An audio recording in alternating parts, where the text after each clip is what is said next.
Müsabiqədə şagirdlər 40 dəqiqə ərzində verilmiş məsələləri həll eləyirlər.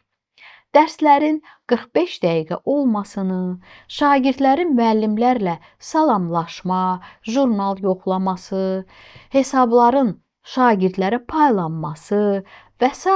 işlərə təqribən 5 dəqiqə olacağını ehtimal edərək yarışmanın özünə 40 dəqiqə nəzərdə tutulmuşdur. Müsabiqəni təşkil etmək üçün ölkə nümayəndələri onlayn müsabiqə idarə etmə sistemi istifadə edirlər. Bu sistem təşkilatçılara, koordinatorlara və şagirdlərə müsabiqə ilə bağlı bütün fəaliyyətləri yerinə yetirməyə imkan verir.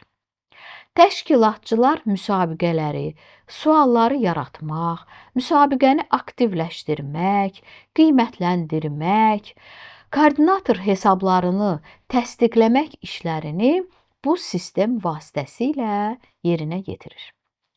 Koordinatorlar bu sistemin köməyi ilə şagird hesablarını yaradır, müsabiqədən sonra sertifikatları əldə edirlər. Şagirdlər eyni sistem vasitəsilə müsabiqəyə qoşulur və məsələləri həll edirlər.